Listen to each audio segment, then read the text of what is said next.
Olá, alunos e alunas, sejam bem-vindos e bem-vindas a mais uma aula. Dessa vez será o eixo produção de textos. O tema da nossa aula será análise de cartas. Portanto, pegue o seu caderno, seu lápis, porque você vai precisar fazer alguns registros.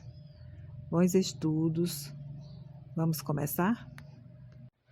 Os objetivos de aprendizagem são analisar cartas, observando as características e finalidade desse gênero textual, fazendo os registros no caderno, localizar informações nas cartas apresentadas, produzir uma carta pessoal, considerando as características e finalidades do gênero.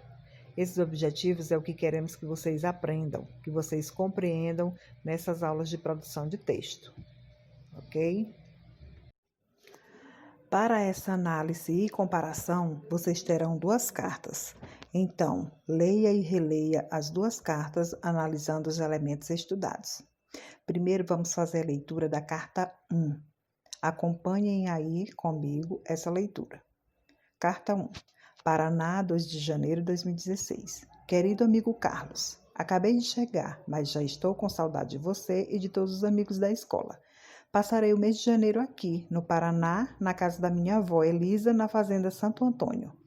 Aqui tem uma cachoeira linda, só que esses dias estão muito frios para nadar, mas quando aparecer o sol vou mergulhar com tudo. Aqui também tem cavalos. Meu avô Zeca está me ensinando a andar de cavalo. No começo eu tinha muito medo, mas agora estou adorando. Estou fotografando tudo para mostrar para você quando as aulas voltarem.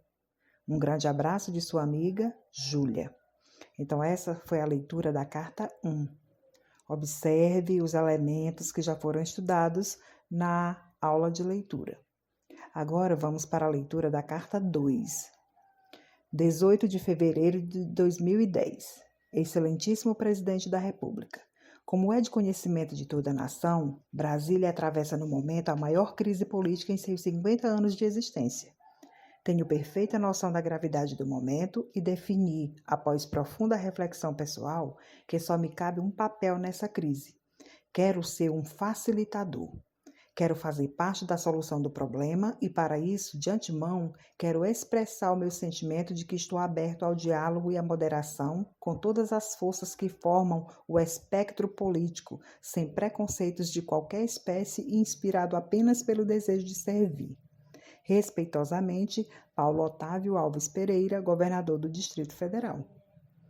E aqui nós fizemos a leitura da carta 2. Observe nas duas cartas os elementos que foram estudados relacionados a essa estrutura desse gênero. E aí vocês observam o cabeçalho, né, local, data, saudação nas duas cartas, o corpo da carta, que é a mensagem, é a carta propriamente dita. Olhe na carta 1 e olhe na carta 2. Faça uma análise também da despedida, tanto na carta 1 quanto na carta 2. E a assinatura, né? A assinatura é do remetente, a pessoa que envia a carta. Observe isso tanto na carta 1 quanto na carta 2. Então, faça uma nova leitura, observe esses elementos, porque você vai precisar para a atividade seguinte. Agora que você já leu as cartas, analisou e comparou fazendo as devidas observações, preencha o quadro abaixo no caderno com as informações solicitadas.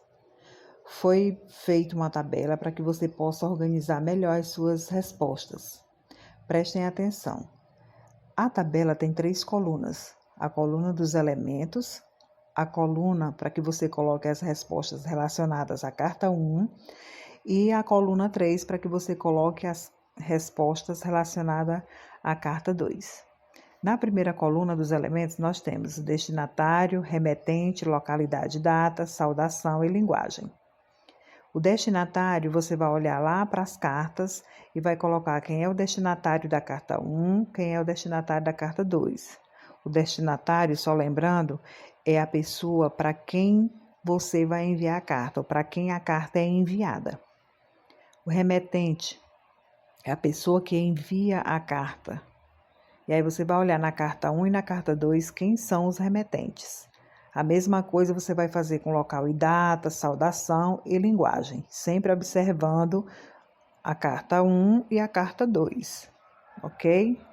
Prestem atenção e boa sorte nessa atividade. Registre no caderno. Justifique no caderno sua resposta em relação ao elemento linguagem relacionada à carta 1 e à carta 2. Lembre-se do texto que você leu sobre linguagem formal e informal. Se precisar, volte no texto e faça novas leituras. Então, você vai olhar para a sua tabela a resposta que você deu em relação ao item linguagem. Por exemplo, se você colocou informal, você vai explicar o porquê que a linguagem usada foi informal. Se você colocou linguagem formal, você também vai explicar o porquê. Por que é uma linguagem formal? Lembrando que a linguagem formal é uma linguagem mais culta, é uma linguagem que obedece às normas gramaticais. E a linguagem informal, não. Ela é uma linguagem mais descontraída, mais espontânea, que é mais utilizada entre familiares, entre os amigos. Viu? Então, observe bem o tipo de linguagem utilizada nas duas cartas e justifique essa sua resposta, ok? Agora chegou o momento da produção de sua carta pessoal. Para essa atividade, você terá algumas orientações. Releia textos e vídeos que foram disponibilizados nas aulas, observe todos os elementos presentes na estrutura desse gênero e capriche na sua produção. Comece planejando para quem você vai escrever, qual a intenção, o que você vai dizer e a forma como vai escrever. Essa atividade será feita no caderno. Boa sorte! Depois da carta produzida, leia novamente e faça todas as observações possíveis. Guarde-a, pois vamos precisar em outro momento, na nossa última aula de produção de textos da semana. Muito obrigada pela compreensão, pelo seu empenho e dedicação nesta aula. Faça com muito capricho suas atividades. Bons estudos e até a próxima aula. Fiquem com Deus.